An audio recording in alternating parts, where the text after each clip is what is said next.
Hello guys, you're welcome to my channel. Today I'll be taking you through how to plot a standard graph in physics, especially for the West African students that will be taking this year WAEC. Now listen, one of those things that you need to know when you're about plotting graph in physics is that your graph must cover 2/3 of your graph paper.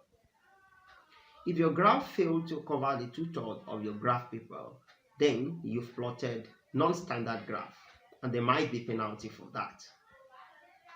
Now, what are those things required to plot a standard graph? One, you need what? A good pencil. Preferably, sharpen your pencil with a blade instead of sharpener. You need a long ruler instead of a short ruler. Then, you also need calculator in order to determine your scale easily. There's no need of you keeping cleaner beside you, because there's need for you to prepare yourself that you are not making any mistake. So you don't need cleaner. And if you know you are just plotting graph for the first time, preferably you can get a cleaner. But I would advise you to get different reading from the past questions, so plot different graph before you go for your exam. Now, let's go to the field and see how to plot the graph properly. I have here with me a reading from the experiment under mechanisms and properties of matter. And you know, your exam consists of 3 questions. Question 1 usually be from mechanics. Question 2 can be from heat or optics. Then question 3 is always electricity. So I'm plotting the question 1 now, which is mechanics. So my next video will be on how to plot optics graph, and my next video will be on how to plot electricity graph. Okay, let's see how we go about that. Okay, here is my graph book. Okay, I have my graph book here, and now here is my reading that I want to plot. Now, if you look at the reading I have here, the first thing I need to do is to show. The first thing I need to do is for me to pick my scale. Now look at this reading very well. I have a mass, and I have Y, I have L inverse. Now for me to get this L inverse, I have to take the inverse of individual L here. So 50, 1 all over 50 is what gives me this. I'll be talking about this when I'm explaining how to get your reading without carrying out the experiment in the lab. Okay, now let's see. The question here says plot graph of M in gram against L inverse in centimeter inverse. That's to tell you that this should be on the vertical axis and this should be on the horizontal axis. So the vertical axis is the straight line, and the horizontal axis is this line. Mind you, in physics, there's nothing like x-axis or y-axis. We only have vertical axis, horizontal axis, or you use the quantity that you are plotting on those axes to name the axis. You don't name your axis in physics with x and y. Please note that. Okay? Now, let us determine what's the units. The scale of the vertical axis of this particular graph. We want to determine what the scale will be. Now we already know that we are to plot mass on the vertical axis. Now I'll come down to my reading, that is my observation table. I'll check what is the maximum value for M, and that is 60, and what is the minimum value, that is 20. Now, this is the time for me to remember that my graph must cover 2/3 of my graph paper. Now, in order to achieve that, I will have to count 1, 2, 3. You see, I'm counting 1, 2, 3, so I'll place my ruler there.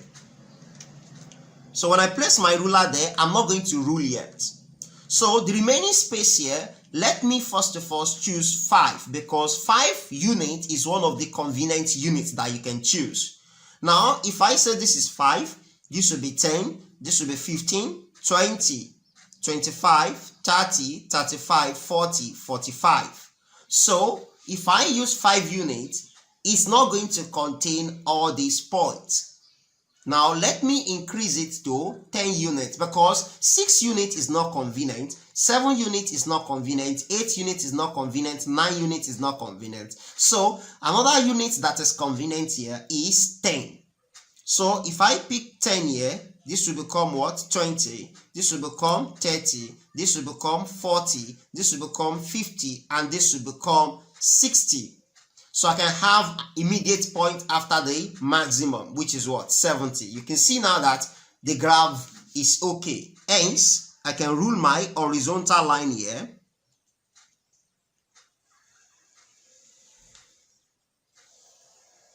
So you are not meant to shade, you can see.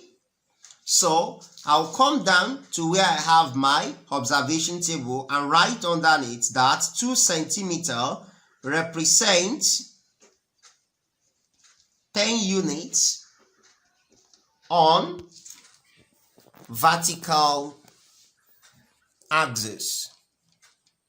So is either I said vertical axis or I said hem in gram axis. So I'm done with the vertical component unit. Now I want to pick the scale for the horizontal component. So I'll have to check what is the maximum number here and what is the minimum. So the maximum here is 0.057 and the minimum is 0.02. Mind you, don't get it twisted that the last number here used to be the maximum. No. At times the maximum number can start from above and the minimum will be below. At times the maximum number can be at the center, depending on the experiment that you are dealing with. So, but for this now, the minimum is 0.02. Then the maximum is 0.05. So I'll come down to here and I'll count just 1, 2. So when I count 1, 2, I'll place my ruler there. You see, I'm yet to rule. Now this is 0.02. So the convenient scales I can have here are 0.01 or I have 0.02 interval. So let's start with this if this will be convenient. 0.01, 0.02, 0.03, 0.04, 0.05, and 0.06. Then 0.07. I think 0.01 is a convenient scale to use here.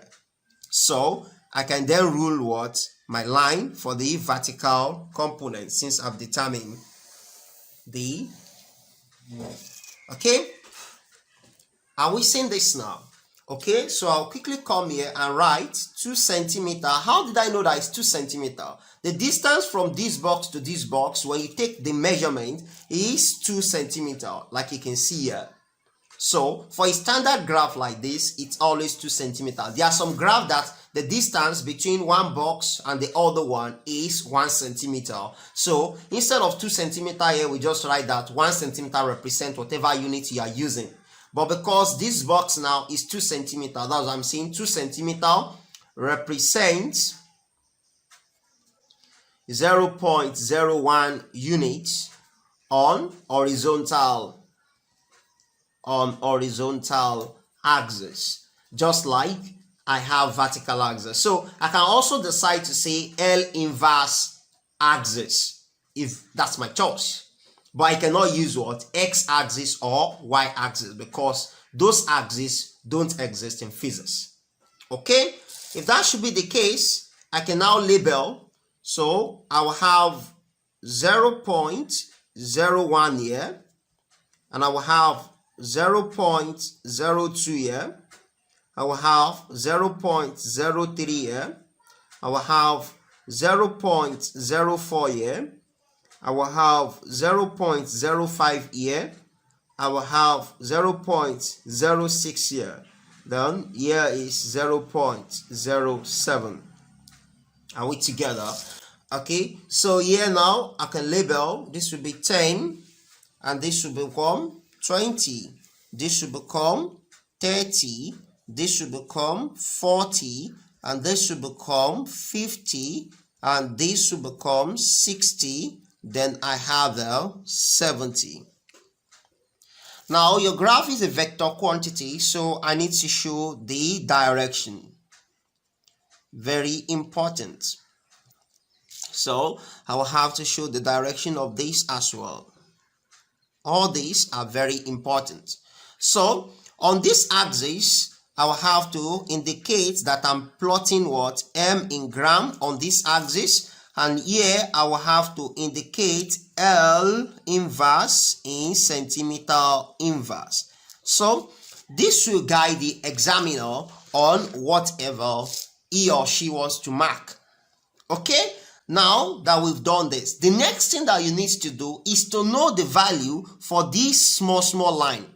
The small lines we have here, between one thick line and the other thick line, we have 10 of the lines. Within this and this, we have 10 of the lines. Now we need to know what the value of each line.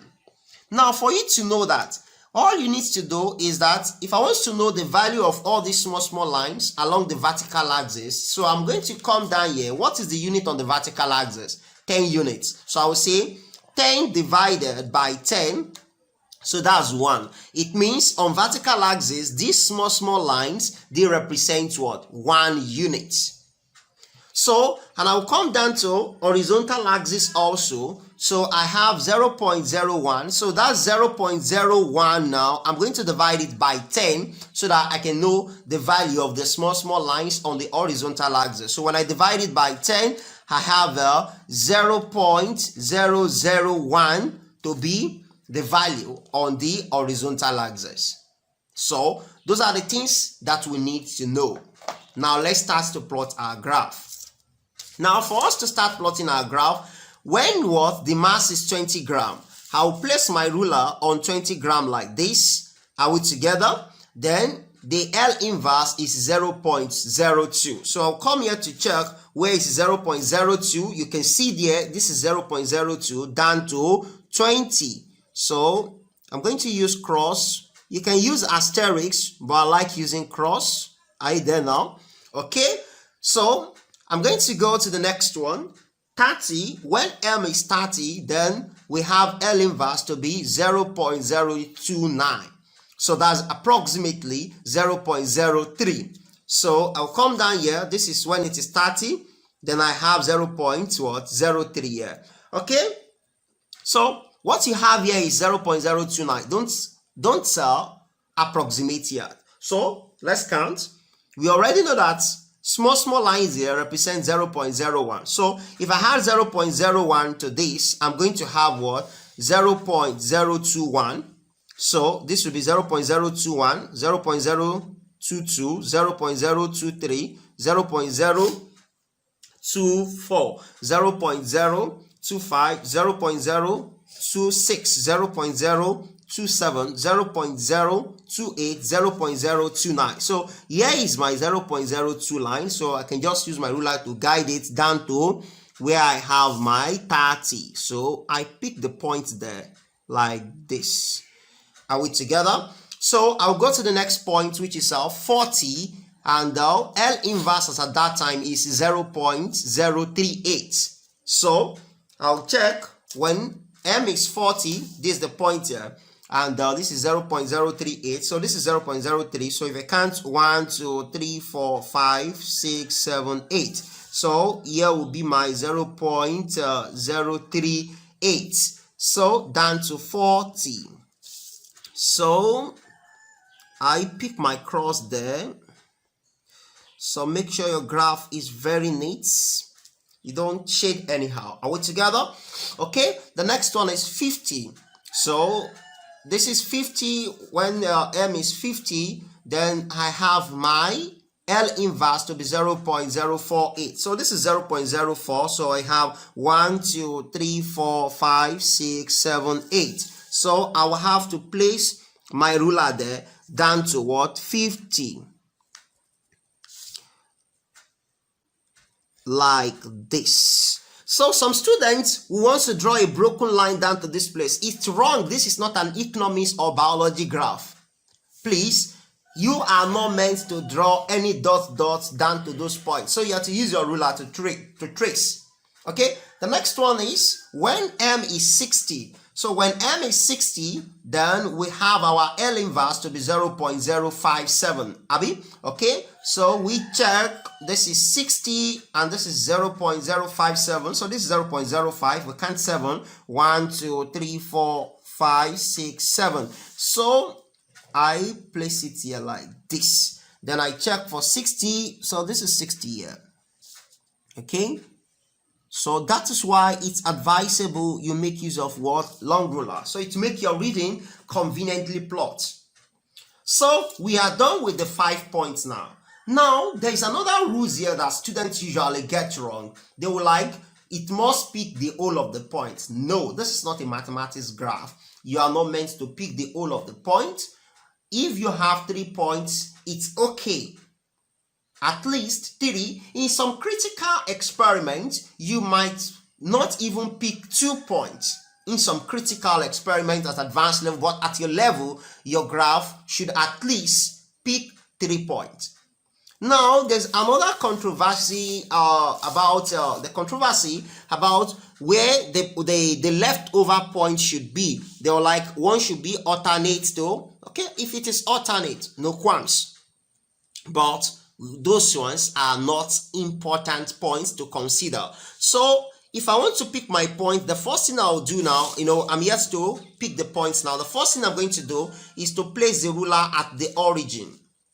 So when I place the ruler at the origin, you can see it's only pick 1 point. So I'll have to start adjusting the ruler like this.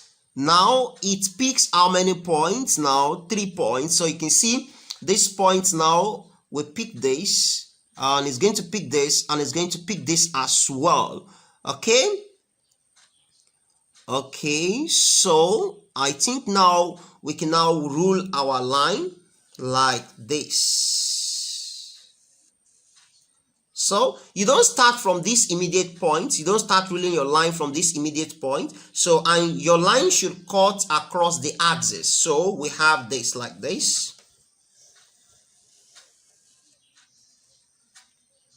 So if you want it to show well, you don't remove your hand before you shade, so that you have what? Evenly distributed what? Thickness. So it picked this. I can circle. So I can circle this, and I can circle this also. How then now? So these are the 3 points that it picks. Although I can decide to circle all this one also, it doesn't mean. So this is one of those way of picking your point. So I like circling everything like this. So now that I've plotted my graph successfully, the next thing the question asks me to do is to determine my slope. Now class, I would like you to understand that when I say slope, slope means constant in that particular theorem that you are trying to verify with this experiment. So you take, for instance, if I'm dealing with a simple harmonic motion and I'm stating that the acceleration of a simple harmonic motion is directly proportional to the displacement from the equilibrium position. Hence, my slope is going to be what? Omega square. So we are not yet to talk about that now, but as we move, we talk about that. So let's determine slope. Now listen, your slope cannot be the same thing as that of your relative. So it might be different. There's no qualms. Now, if I want to pick my slope must not be small, and my slope must not be big too much. So it must be moderate. Now, I want to pick my slope. I can decide to start from this immediate point here. And I can also decide to start from here. So advisably, you pick your slope from where it will be convenient. So I'm picking it from here now because I felt this place would be convenient for me. Okay, then I will cross here like this. Okay, so the other part of the slope can be a broken line like this. And this one also can be a broken line. like this. Okay, so have successfully picked my slope. So here also I can take it down like this, and where this line intersects with this straight line is another point to pick, which is this point here. Oh, this is what I always want students to avoid. You see, the accident that happens now should not happen in your exam. So you should be mindful of how you sharpened your pencil, please. It's very, very important. Okay, let's proceed. So here is going to be my L inverse 1, and here will be my L inverse 2. Here will be my M1, and here will be my M2. Are we together? So I like to design my graph. It's not compulsory though. So here like this, I would like to indicate that this is a change in y-axis. This is not, it's nothing, it has nothing to give to your graph, but just like putting it. So this is arrow that indicates the change in mass. So this is going to be delta M. This is change in mass, and this is equal to M2 minus M1. And here I'll have to draw the change in this point also, like this. So I have this also to be like this. So this, and here is going to be my change in L inverse. I think you can see. So change in L inverse is going to be my L2, L inverse 2, and L inverse 1. So I'm done, and my slope is going to be S equal delta M divided by delta L inverse. So this is going to be M2 minus M1 divided by L inverse 2 minus L inverse 1. So I'll come here to determine the value of my M2. So if you look at this, this is 60, 61, 62, 63. So my M2 is 63 minus my M1, which is 10. You can see from the graph, my M1 is 10, my M2 is 63, divided by my L inverse 2 is 0.06 minus my L inverse 1, which is 0.011. Okay, so here is where I need my calculator. This will become 53 divided by, this will be 0.06 minus 0.011. So this will give me 0.049. So if I take the ratio, I will have 53 divided by 0.049. So I have this to be 1081.6. So the question is, what will be the unit of your slope? Don't stress yourself. What you plot on the vertical axis is in gram, so this will be gram per. And what you plot on the horizontal axis is what? Centimeter inverse. So this will be centimeter inverse. Hence, your slope unit is 1081.6 gram centimeter. And if you look at this, you will see that this is your moment, because moment is the product of force and perpendicular distance. So this is your perpendicular distance, and this is the force you applied. Hence, you have a successful graph.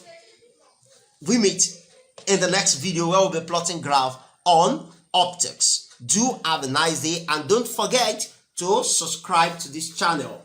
You subscribe to this channel, share this video within your colleague, like and comment. Have a nice day.